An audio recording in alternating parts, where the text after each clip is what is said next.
Exodus chapter 14.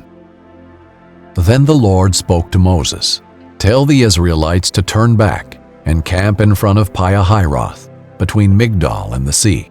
You must camp in front of Baal-zephon, facing it by the sea. Pharaoh will say of the Israelites, 'They are wandering around the land in confusion.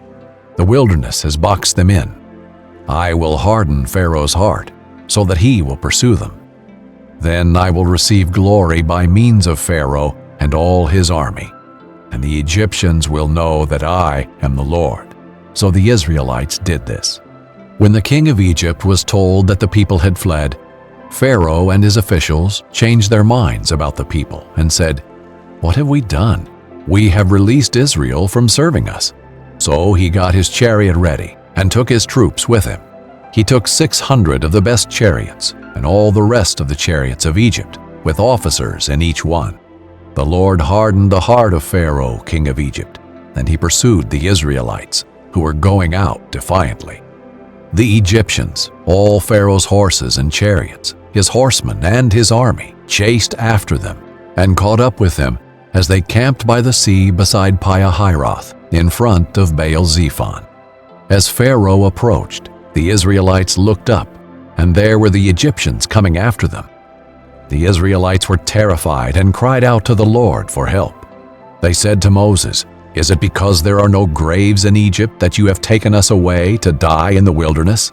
What have you done to us by bringing us out of Egypt? Isn't this what we told you in Egypt? Leave us alone so that we may serve the Egyptians. It would have been better for us to serve the Egyptians than to die in the wilderness." But Moses said to the people, "Don't be afraid. Stand firm and see the Lord's salvation that he will accomplish for you today. For the Egyptians you see today, you will never see again. The Lord will fight for you, and you must be quiet." The Lord said to Moses, "Why are you crying out to me? Tell the Israelites to break camp. As for you, lift up your staff, stretch out your hand over the sea, and divide it, so that the Israelites can go through the sea on dry ground. As for me, I am going to harden the hearts of the Egyptians, so that they will go in after them, and I will receive glory by means of Pharaoh, all his army, and his chariots and horsemen. The Egyptians will know that I am the Lord when I receive glory through Pharaoh, his chariots, and his horsemen." Then the angel of God, who was going in front of the Israelite forces, moved and went behind them. The pillar of cloud moved from in front of them and stood behind them. It came between the Egyptian and Israelite forces. There was cloud and darkness. It lit up the night, and neither group came near the other all night long. Then Moses stretched out his hand over the sea. The Lord drove the sea back with a powerful east wind all that night, and turned the sea into dry land. So the waters were divided, and the Israelites went through the sea on dry ground, with the waters like a wall to them on their right and their left. The Egyptians set out in pursuit, all Pharaoh's horses, his chariots, and his horsemen, and went into the sea after them. During the morning watch, the Lord looked down at the Egyptian forces from the pillar of fire and cloud, and threw the Egyptian forces into confusion. He caused their chariot wheels to swerve and made them drive with difficulty.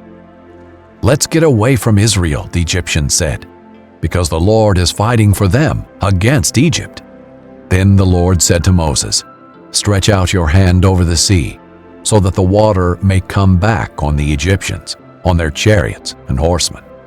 So Moses stretched out his hand over the sea, and at daybreak the sea returned to its normal depth. While the Egyptians were trying to escape from it, the Lord threw them into the sea. The water came back and covered the chariots and horsemen, plus the entire army of Pharaoh that had gone after them into the sea. Not even one of them survived. But the Israelites had walked through the sea on dry ground, with the waters like a wall to them on their right and their left. That day the Lord saved Israel from the power of the Egyptians, and Israel saw the Egyptians dead on the seashore.